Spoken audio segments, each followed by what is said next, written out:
You're listening to RazorCast, USA's hottest podcast, bringing you cutting-edge interviews from leading industry professionals.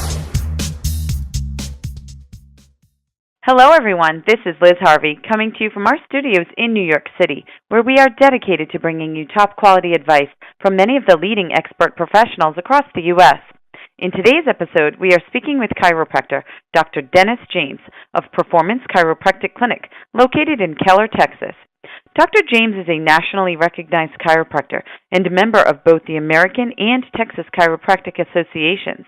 He is highly trained in acupuncture and is a fellow of the Acupuncture Society of America. Dr. James specializes in family chiropractic care, treating infants to seniors. And today we're going to talk about a very important topic, women's health. Hello, Dr. James. How are you today? I'm great, Liz. Thank you. Thanks for joining me. So, what do you think is the number one health concern for women in our country? Well, I'd say the most questions and concerns we get are either about hormonal balance for women or thyroid concerns and how it affects the metabolism.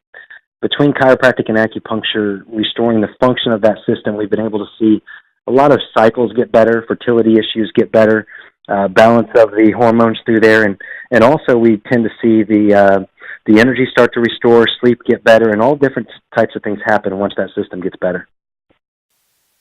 Are there any nutritional habits you believe women should have in order to stay healthy?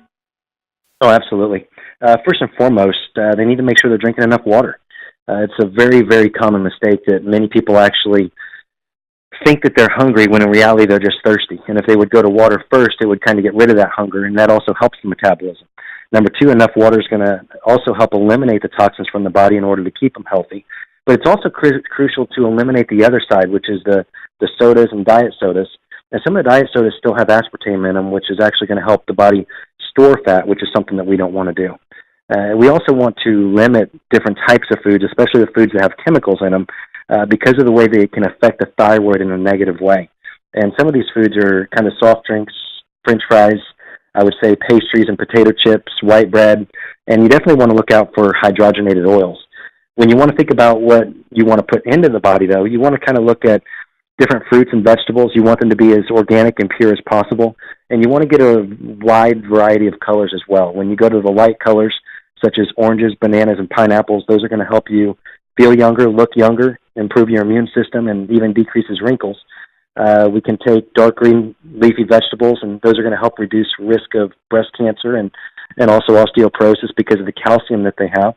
And then we can also have a lot of blues and purples that are very high in antioxidants, and that helps create health, improve the immune system, and counteract cancer as well. And how much exercise and what type of exercise should women be doing every week?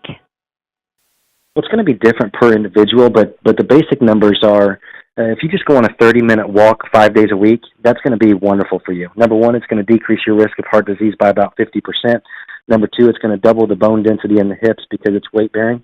And then you can have the same effect if you choose to do moderate exercise, which is going to be more of step classes, aerobics, weights, things of that, but you would need to do that 3 times a week. And if you go high intensity, you can do it twice a week for about 45 minutes, but you also want to make sure that your bones are strong enough to handle that and you're healthy enough to handle that as well. And then once that happens, they're going to be able to have improved mind function and memory, digestion gets better, overall health improves, and the immune system is going to stay stronger for them as well. And women can be pulled into many different responsibilities throughout the day. What are some ways women can manage stress? Wow, they have to. You know, stress is the silent killer, and so we want to make sure that we keep it off because stress is extremely cumulative, and so it continues to build up every single day. So I would say that we need to make sure, most importantly, that we have a routine because if it's not a habit, it's not going to be happening. And so kind of the habit that we want to create is making sure that you get a minimum of 20 minutes a day that you can kind of create your life for you, take that pressure off, and I would suggest some downtime, some quiet time, maybe some music without lyrics. Meditation and prayer is always wonderful. And once we do those things, we also want to make sure that we're getting adequate sleep. And so many people ask about, hey, how much sleep should I get? And the truth is, Liz, is that it's different for everybody. But there's a couple things that we do want to be aware of. Number one, we want to make sure that we're getting consistent sleep. And if we're not sleeping consistently through the night, then we know that there's something going on neurologically that needs to be fixed. And we also know that that's going to lead to insomnia, which is a major risk of actually shortening our lifespan. So we want to maximize that. But number two, what a lot of people don't understand is the last thing that you do for the hour that you go to bed is going to be kind of what you think about at night. So many people are on their phones reading negative news, or they're watching the news on TV or whatever it is. And whatever it is that you're putting in during that last hour will actually be processed in your subconscious mind 6 times before you wake up the next morning. So negative input is obviously going to be negative output. So many people are waking up the next morning already after their body was creating negative stuff all night long. So if we can get focused on the good stuff, the things that we can be grateful for, the direction that we want our life to go as we go to bed, we can be focused on waking up feeling rested, rejuvenated, refreshed, and our body actually won't be in a stress state while we sleep. Now we can overcome it even more, and we wake up more well-rested. And lastly, how is chiropractic beneficial to the wellness-type lifestyle that many women choose? Well, it's huge, and it goes back to the stress that we just talked about. We have to get that off the spine so that it can keep it off the nervous system. And chiropractic is actually a hands-on profession, and studies have shown that it actually decreases stress by about 75%. And overall, our goal is to actually break the mold and get them into the wellness and health investment mindset, because everything that you do is either investing and adding to your health, or it's diminishing and taking away.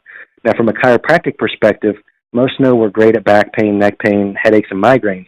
But what we're really good at is finding that neurological disturbance and finding a way to allow to make sure the body's healing itself naturally.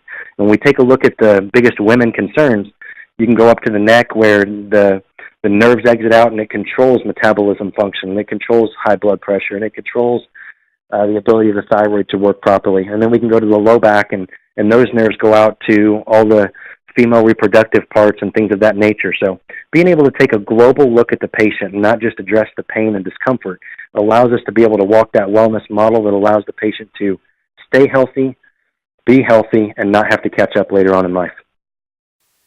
Great. Well, thank you so much, Dr. James. We know you're extremely busy, so I just want to say thank you for your time and help today. Well, thank you, Liz. I appreciate you having me on. And for our listeners across the country, if you are interested in speaking with the doctor, please visit www.performancechiropractic.clinic or call 817-337-3636 to schedule an appointment. And on behalf of our team, we want to thank you for listening, and we look forward to bringing you more top-quality content from our country's leading experts. You've been listening to RazorCast, USA's hottest podcast, bringing you cutting-edge interviews from leading industry professionals.